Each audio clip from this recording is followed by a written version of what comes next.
Hoje, como foi dito então, aqui Dia dos Pais, já foi citado. E eu queria falar aos pais, mas não no sentido a homens. Eu quero falar pai e mãe. Uma rápida reflexão. Eu quero orar com você.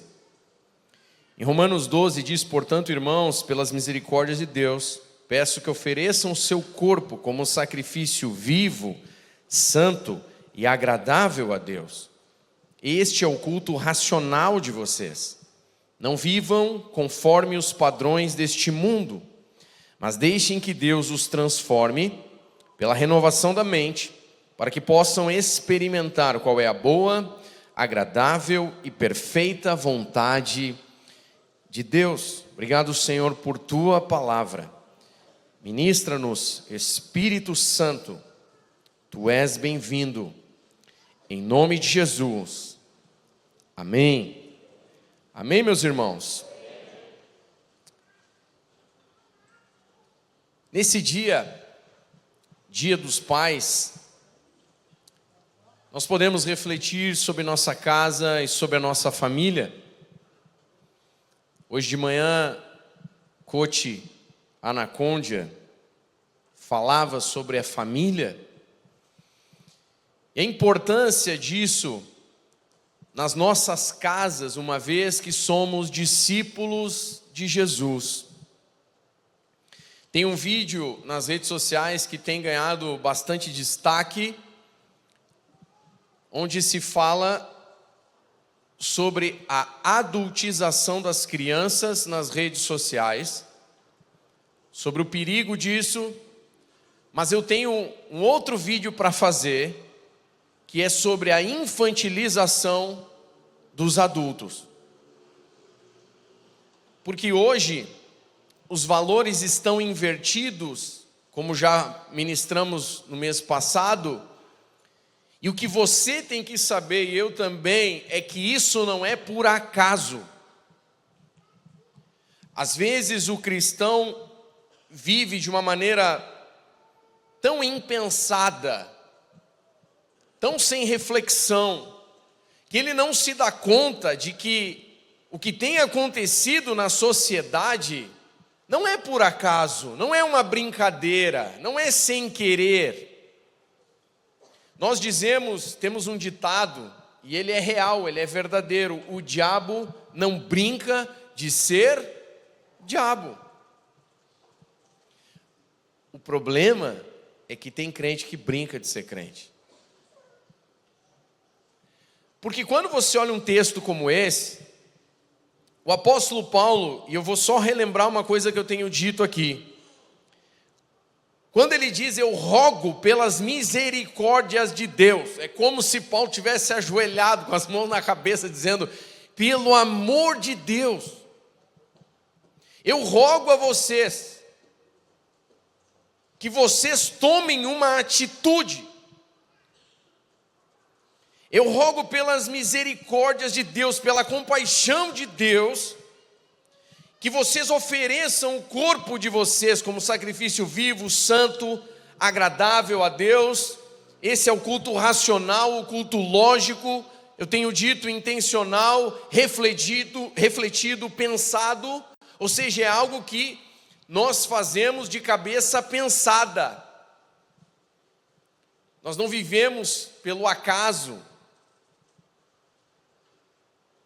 Eu citei há tempos aqui, a música aquela, é do Skank a música. Vou deixar a vida me levar para onde ela quiser. Você vai ver o resultado que vai dar isso aí. É isso que o mundo ensina. Por quê? Porque o diabo sopra. Mas nós precisamos ser intencionais, eu tenho dito isso. Hoje, quando você coloca regras simples para adultos, como por exemplo a criança, tem casos e casos, é claro, mas quando a gente diz no culto, por exemplo: irmão, cuida ali o teu filho que está gritando, que está atrapalhando, e o outro não consegue ouvir porque a criança está gritando, fazendo alguma coisa, as pessoas ficam chateadas, brabas, fazem beiço. Mas vem cá, vamos pensar um pouco. Se você está num cinema Você deixa o teu filho ficar gritando e fazendo bagunça? Não, sabe por quê? Porque vai voar um negócio de pipoca na tua cabeça. Porque isso é vida de adulto. Os adultos ensinam as crianças a se portarem, porque um dia elas serão adultos também. Isso não é óbvio? Sim ou não? Mas hoje na sociedade não é mais. Ai, o meu filho, ele é impossível. Ele está fazendo isso e aquilo, aquilo outro. Que idade tem teu filho, irmão? 3 anos. E tu não consegue segurar um fedelho de 3 anos? Tu não consegue colocar ordem nesse piá? O que você acha que vai acontecer quando ele tiver 15? Quando ele tiver 18? O que você acha que vai acontecer? Será que é um exercício difícil da gente fazer, irmãos? Será que não é hora de nós entendermos que aquilo que a sociedade fala não serve para nós? Porque na sequência do texto, Paulo diz: tomem uma atitude, e aí ele diz: não vivam conforme os padrões desse mundo. Nós conversávamos ali de manhã com o coach, e ele falava um pouco sobre a situação da Argentina, muito parecida, aliás, com a do Brasil, e ele dizia: hoje os jovens querem casar, nem jovens, né? Com 35, 40 anos, estão jogando videogame na casa de mamãe, e hoje as pessoas não querem ter filhos, eles são pais de pet. E não há problema você ter pet, e deve cuidar bem dos teus animais. A Bíblia diz que o justo cuida bem dos seus animais. Isso é uma coisa. Agora, trocar filhos por bichos, não, bicho é bicho, filho é filho. E a Bíblia diz que filhos, não bichos, filhos, são herança do Senhor. Bênção de Deus. A bênção não está no cachorro, a bênção está no filho. E nós, crentes, precisamos retomar esse entendimento. Ele disse algo que me tocou. Esta mudança é o espírito do anticristo. É o que o diabo está fazendo, trocando as coisas. Hoje as pessoas dizem: eu prefiro cuidar de bicho, porque gente dá trabalho. É óbvio. Todos nós damos trabalho. O bicho não diz nada. O bicho só te lambe, né? Come a comida que você dá. Ele não tem escolha. O ser humano reclama, acorda mal-humorado, é chato, eu sei, mas ainda é ser humano. Ainda vale a sua alma mais que o mundo inteiro. Quando Deus nos fez, Ele disse: é muito bom. Agora, o diabo, ele tem infantilizado a sociedade. Hoje as pessoas ficaram infantis. Você dá uma instrução simples e as pessoas fazem beiço, ficam chateadas e vão embora. Quando na verdade nós precisamos refletir, pensar. É o que a Bíblia nos ensina a pensarmos. A Bíblia é um livro que nos ensina a pensar. Eu escutava essa semana um podcast de um filósofo conhecido no Brasil, e ele citou uma frase que eu pensei: o que ele disse tem tudo a ver com a Bíblia, mesmo que ele não saiba. Ele disse que um dia um professor citou uma frase dizendo: olha, vocês têm que se tornar quem vocês são. E aí ele disse: pá, mas essa frase está estranha, professor. Como é que eu vou me tornar o que eu já sou? E o professor disse: eu explico. Todos nós nascemos com potencial, com talentos.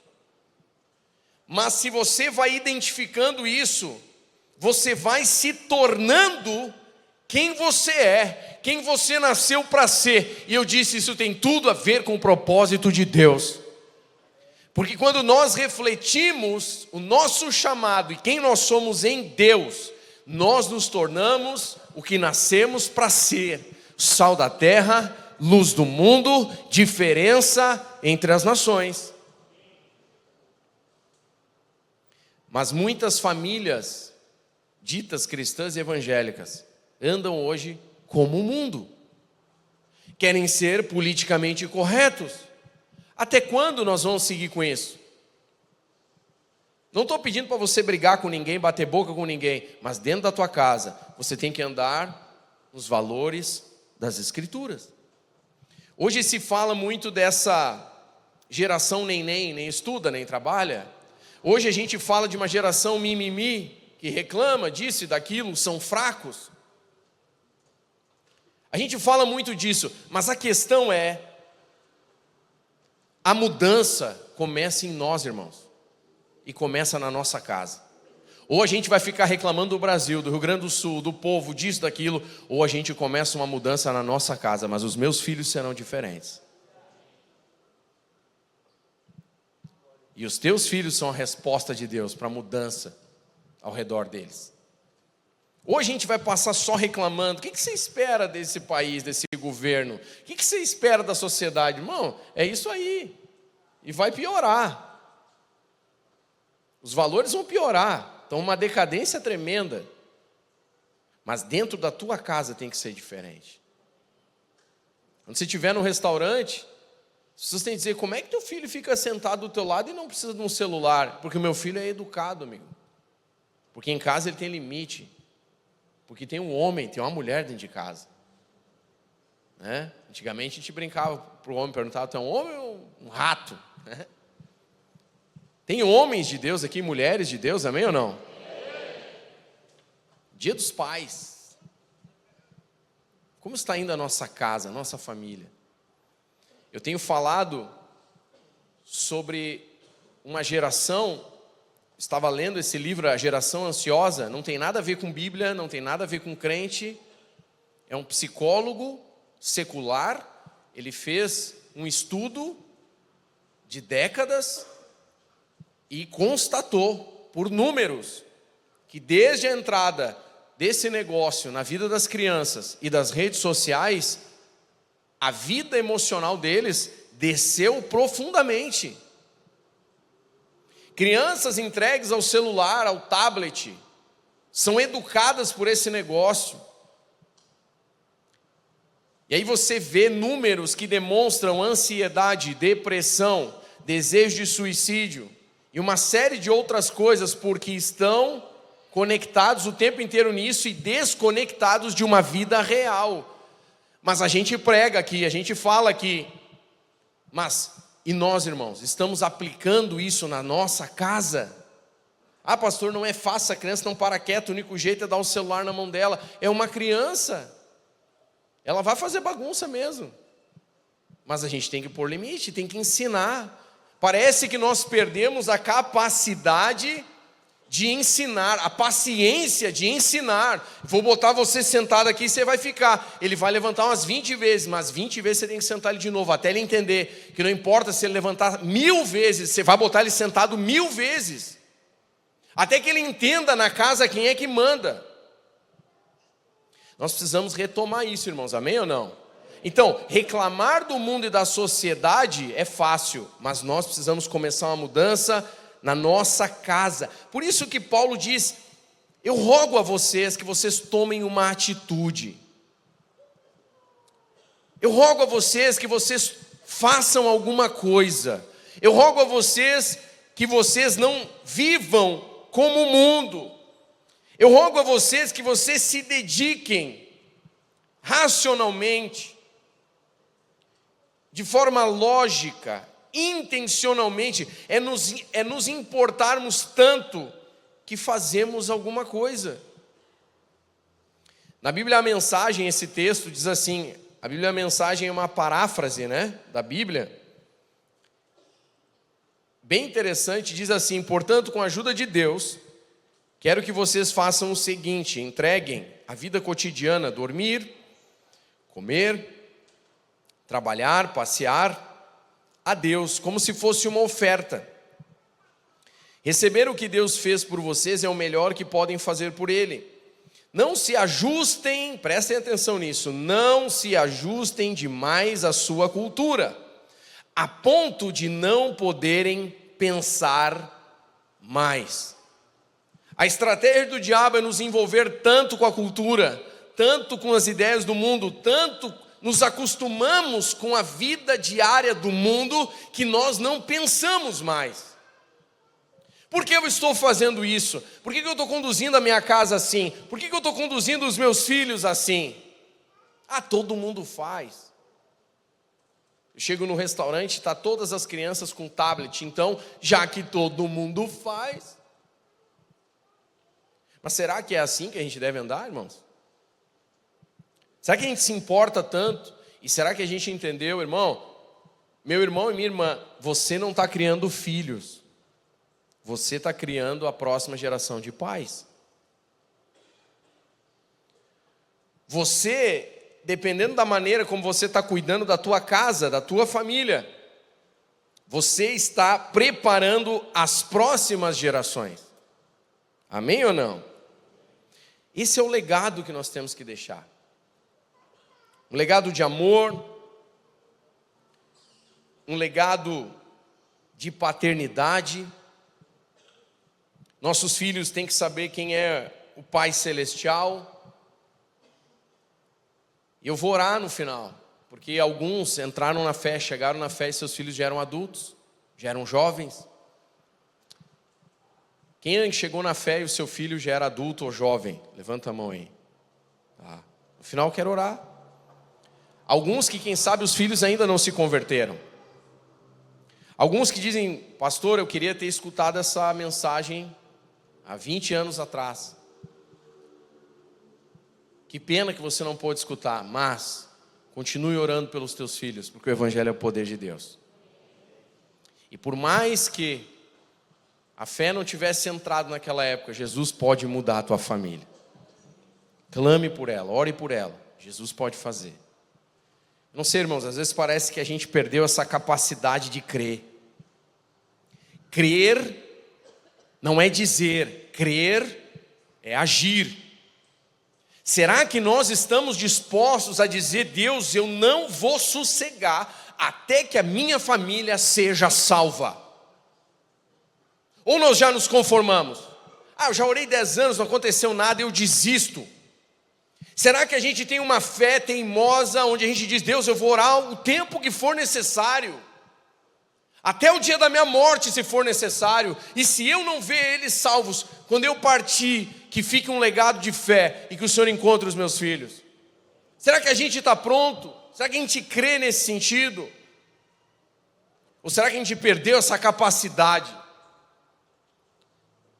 É interessante, o Senhor Jesus disse, quando Ele voltar, será que vai encontrar fé na terra? O que Ele está dizendo? Não é gente que diz que crê, é gente que vive a fé, amém ou não?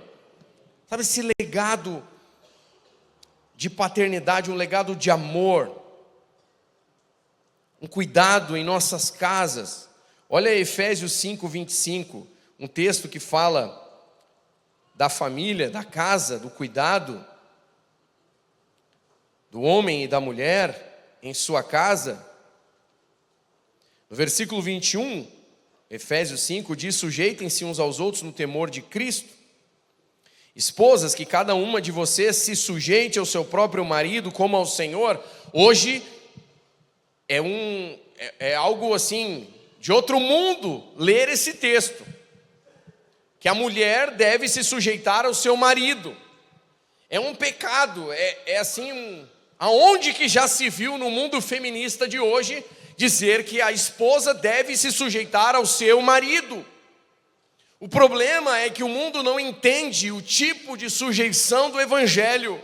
Ninguém está dizendo que a mulher tem que ser um capacho do marido. Ninguém está dizendo que o marido pode fazer o que quiser com a mulher. Porque a sequência do texto diz, versículo 25, maridos, que cada um de vocês ame a sua esposa. E quando o marido ama a sua esposa, é fácil estar sujeito à mesma missão. Esta sujeição é estar sujeitos na mesma missão. A mulher não foi feita para andar debaixo do homem, nem atrás do homem, ela foi feita para andar ao seu lado. E nós precisamos olhar para esses textos e olhar para a nossa casa e viver isso. Esposas, que cada uma de vocês se sujeite ao seu próprio marido como ao Senhor, porque o marido é o cabeça da esposa, como também Cristo é o cabeça da igreja, sendo ele próprio o salvador do corpo. Como, porém, a igreja está sujeita a Cristo, assim também a esposa se sujeite em tudo ao seu próprio marido. Maridos, que cada um de vocês ame sua esposa, como também Cristo amou a igreja e se entregou por ela. É o tipo de amor sacrificial, é o tipo de amor em que, se você tivesse em um prédio e ele pegasse fogo, e tem pouco tempo, você faz de tudo para salvar a tua esposa, colocar ela em um lugar seguro, e se você tiver que dar a sua vida, você entrega a sua vida por ela. O problema é que hoje tem marido que usa a mulher como escada, sobe nela para se salvar do fogo, e deixa a mulher morrendo. Só pensa em si mesmo. Não pensa na esposa, não pensa nos filhos, não cuida da sua casa. Não investe na sua família. Mas o texto nos diz isso: para que a santificasse, tendo-a purificado por meio da lavagem de água pela palavra, para apresentar a si mesmo como igreja gloriosa, sem mancha, nem ruga, nem coisa semelhante, porém santa e sem defeito. Assim também o marido deve amar sua esposa como ama o próprio corpo. Quem ama a esposa, ama a quem? A si mesmo. Marido que ama e cuida da sua esposa, que cuida da sua casa, que cuida dos seus filhos, esse cara é inteligente, ele ama a si mesmo, porque isso retorna para ele. E o Senhor tem chamado uma geração de homens e mulheres para que façam a diferença. Não adianta a gente reclamar, irmãos. A sociedade isso, a sociedade aquilo, a escola dos meus filhos. Você tem que ensinar o teu filho para que ele na escola seja a diferença. Porque infelizmente a educação foi tomada por uma ideologia diabólica. Nós precisamos deixar, escute, não é dinheiro, não é herança. Quanto dinheiro eu posso deixar para o meu filho? Tem que deixar isso, tem que deixar aquilo. Se você puder, deixe. Mas isso não é o mais importante. A maior herança que você vai deixar para o teu filho é uma vida de fé. O valor da palavra de Deus. O mundo carece hoje de homens de verdade, de mulheres de verdade. O mundo hoje olha nos filmes, na televisão, na moda, aonde há influência, nos influencers, desculpa a palavra, ele vê arremedos de homem, arremedos de mulher. O mundo precisa ver homens de verdade, mulheres de verdade. Não é força. Não é quem consegue levantar um ônibus. É força interior. É gente inquebrável no seu espírito. Homem bíblico, mulher bíblica, que cuida e cria os seus filhos na disciplina do Senhor. Que não tem medo de falar em disciplina.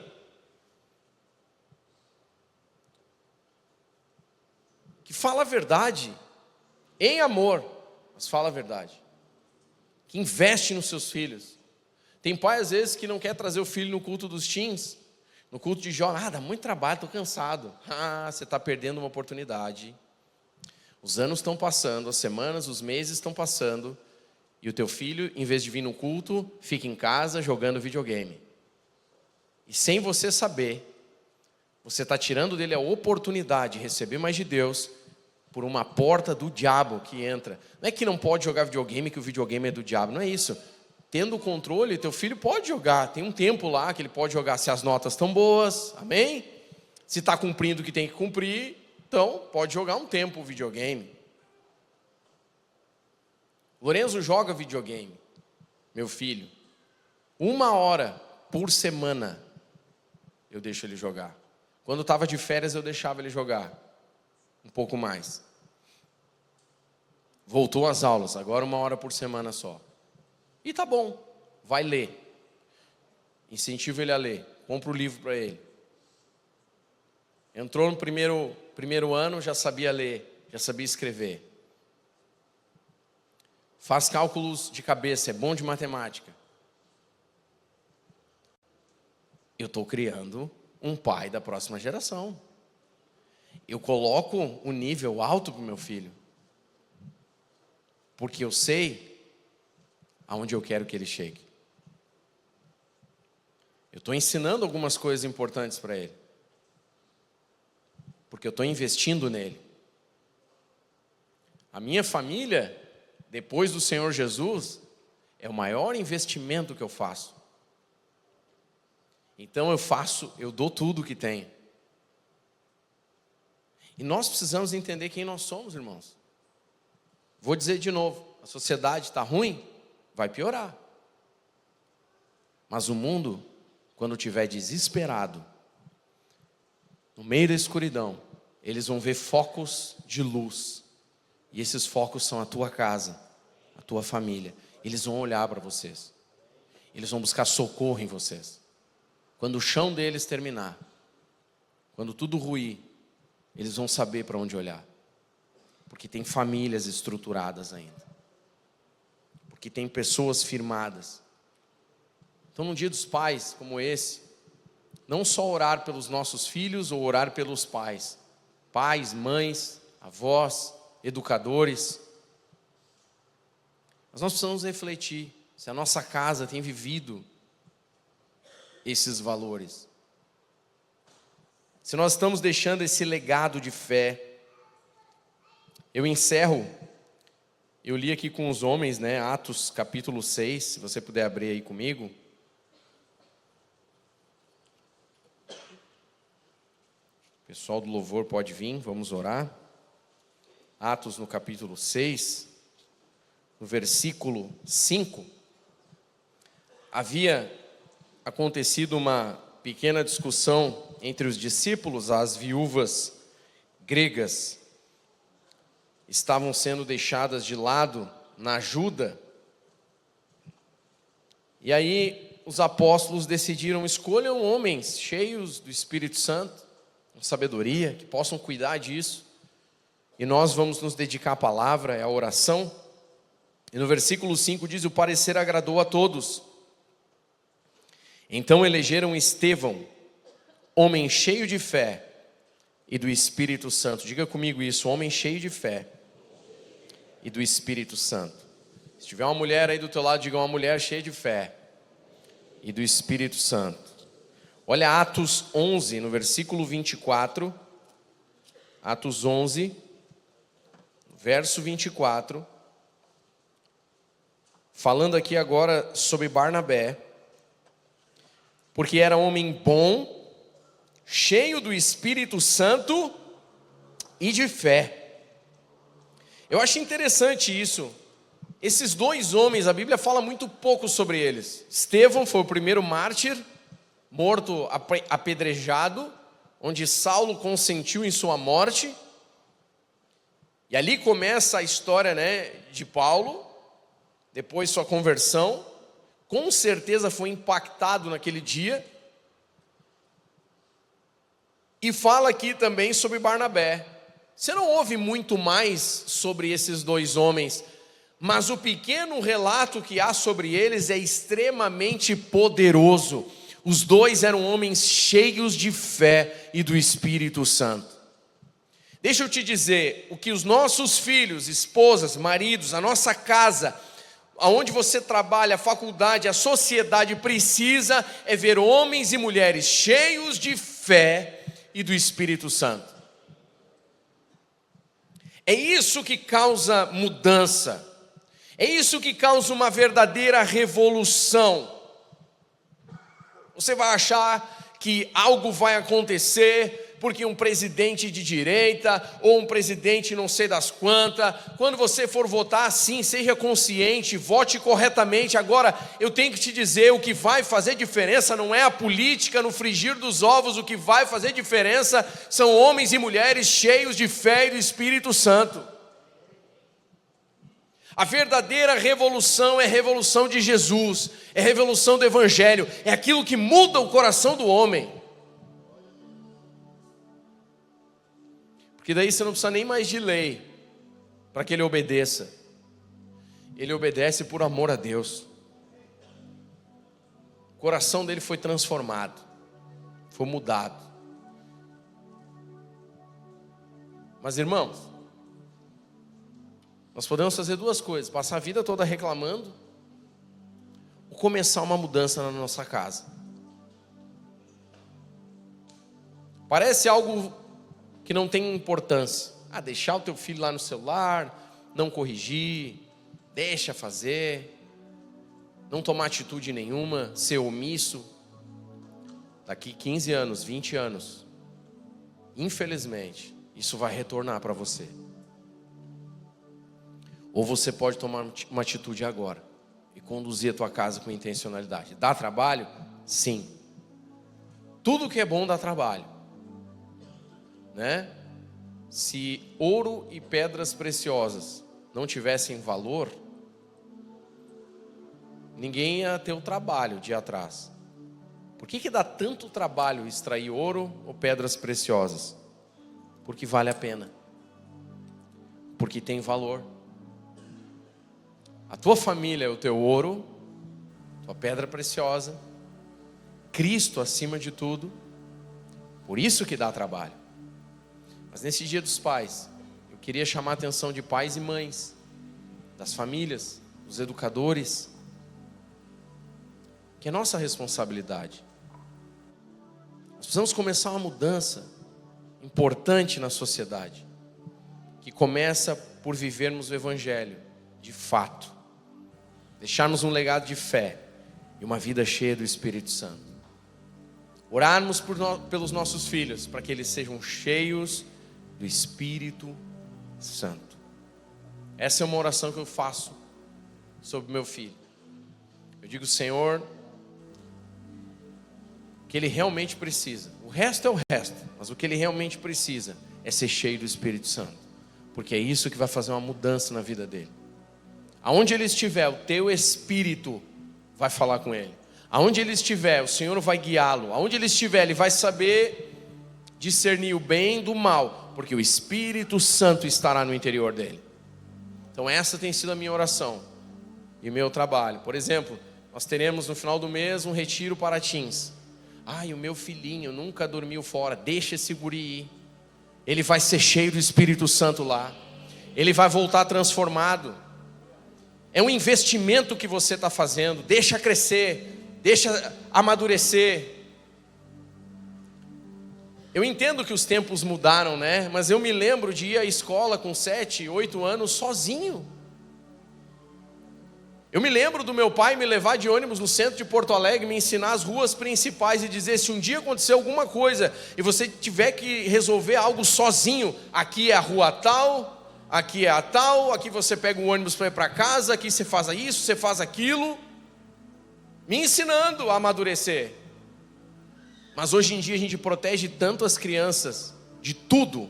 Eu sei que o mundo mudou e que a gente tem que proteger, mas por outro lado, a gente tirou deles uma capacidade de se desenvolver. E ao mesmo tempo, expomos eles aquilo que eles não têm condição ainda. Estão presos em casa do mundo real, mas estão soltos na internet para tudo quanto é bandalheira.